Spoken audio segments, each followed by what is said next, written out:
दर्शक हो, आज एस ए न्यूजची टीम आलेली आहे मध्य प्रदेशच्या बैतूल या शहरामध्ये, जिथे संत कबीरदास यांचा निर्वाण दिवस साजरा करण्यात येत आहे। हा दिवस जो आहे हा संत रामपालजी महाराज यांचे जे अनुयायी आहेत ते साजरा करत आहेत संत रामपालजी महाराज यांच्या आदेशानुसार। तर निर्वाण दिवस म्हणजे ज्या दिवशी संत कबीरदास सतलोकात गेले होते, ते सहशरीर आले होते आणि ज्या दिवशी ते सतलोकात गेले त्या दिवसाला निर्वाण दिवस म्हणून ओळखलं जातं। तर त्या निमित्ताने आज इथे मध्य प्रदेशच्या बैतूल शहरामध्ये या भव्य सोहळ्याचे आयोजन करण्यात आलेले आहे। तर चला तर आपण आतमध्ये जाऊन बघूयात की कशा पद्धतीचा हा भव्य सोहळा आहे, काय काय आयोजन इथे करण्यात आलेले आहे, कशा पद्धतीने भक्त समुदाय इथे ह्या सत्संगाचा, या आध्यात्मिक ज्ञानाचा प्रसार करत आहे। सोबतच बरेच अजून जे संत कबीरदास आहेत यांचे वाणी जे आहेत ते संत रामपालजी महाराजांच्या पोस्टरद्वारे इथे दर्शवण्यात आलेले आहेत।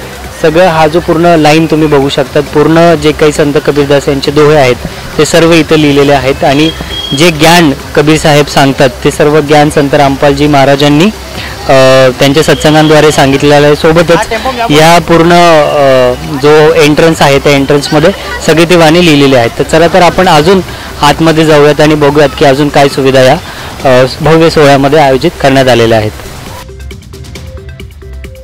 आपण पाहू शकतो की किती मोठ्या प्रमाणात इथे भक्त समुदाय उपस्थित आहे।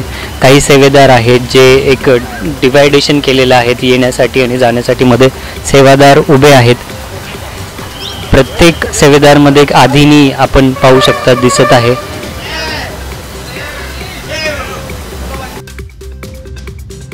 तर आपण अजून आतमध्ये आलेलो आहोत। तर आपण इथे पाहू शकतात की जेवढे पण बॅग्स इथे टांगलेले आहेत तर त्याच्यामध्ये जेवढे पण भक्त इथे येत आहेत त्यांच्या चपला व्यवस्थित ठेवलेल्या आहेत, जेणेकरून ते हरवणार नाहीत आणि तिकडे सेवेदार लावलेले आहेत। आणि हे जे सगळं सेवा आहे, हे जे सगळे सुविधा आहेत ते निःशुल्क आहेत, कुठलाही एक प्रकारचा पैसा त्यांच्याकडनं घेतला जात नाही, असं काही अनुयायींनी आम्हाला सांगितलं आहे। संत रामपालजी महाराज यांचे अनुयायी सोबतच इतर लोकही, म्हणजे ज्यांनी संत रामपालजी महाराजांची नामदीक्षा नाही घेतलेली अशी लोकही या भव्य सोहळ्यामध्ये उपस्थित आहेत।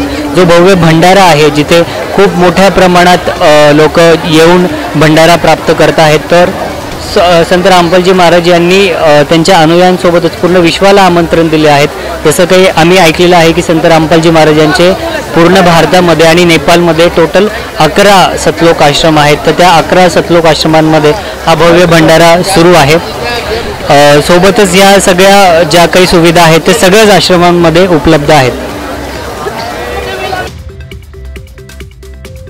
पुस्तकं लिहिली गेलेली आहेत, तर त्यापैकी सगळीच पुस्तकं इथे पुस्तकालय म्हणून आहे, ते सगळे पुस्तकं त्यांचे इथे ठेवलेली आहेत। गीता तेरा ज्ञान अमृत, ज्ञान गंगा, जीने की राह, आणि हे जे पुस्तकं आहेत ते भारतातल्या सगळ्याच लँग्वेजेसमध्ये उपलब्ध आहेत। इंग्लिश घ्या, मराठी घ्या, गुजराती घ्या, पंजाबी घ्या, सगळ्याच भाषांमध्ये हे सर्व पुस्तकं उपलब्ध आहेत। आणि इथे जसं की संत रामपालजी महाराजांचे पोस्टरसुद्धा लावलेले आहेत। तर जो कोणी भगत ते घेऊन जाऊ शकत असेल तर अत्यंत कमी शुल्कामध्ये त्यांना ते उपलब्ध इथे होतात।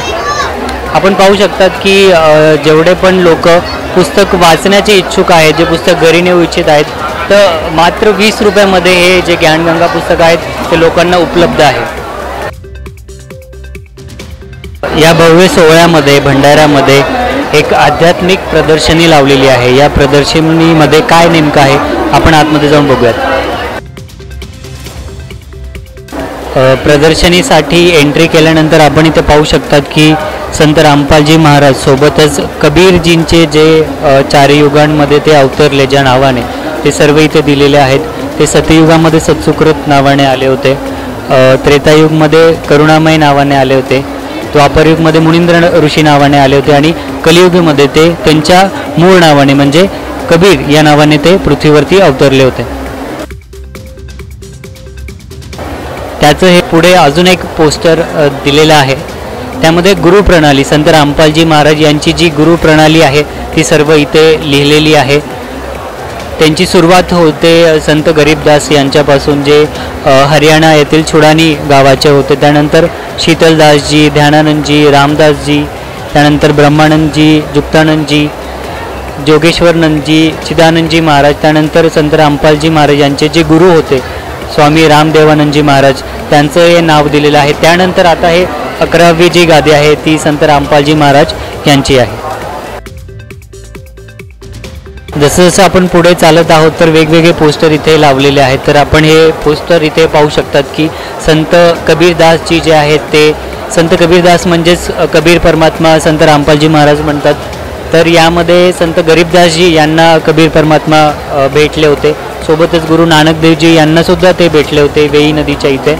तर त्यांना भेटून त्यांनी त्या सतलोकाबद्दलची माहिती संत गरीबदास आणि नानक देवजी यांना ती माहिती दिली सतलोकाची.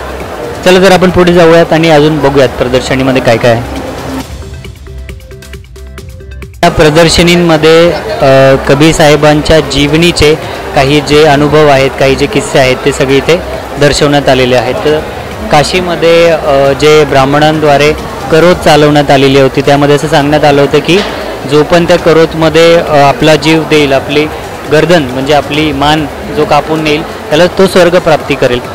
त्याबद्दलची चर्चा करताना हे दर्शवलेलं आहे. हा एक त्यातला सीन इथे दाखवण्यात आलेला आहे. सोबतच वेगवेगळे जे काही घटना आहेत संत कबीरदासजी यांच्या जीवनातले ते सगळं या प्रदर्शनीमध्ये दाखवण्यात आलेले आहेत.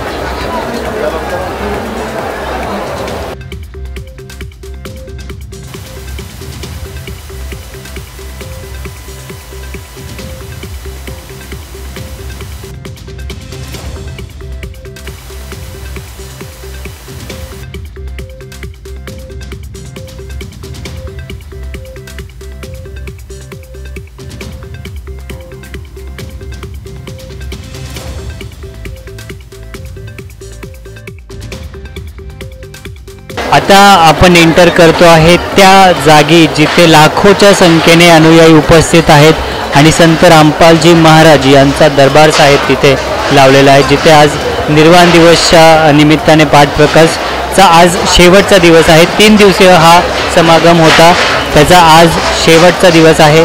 आपण पाहू शकता की किती मोठ्या प्रमाणात लाखोच्या संख्येने भक्त समुदाय उपस्थित आहेत, सेवादार उपस्थित आहेत. तुम्ही इथे पाहू शकतात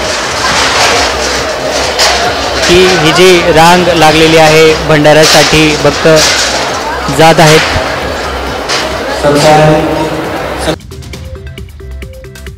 गुरुदेव जी की जय.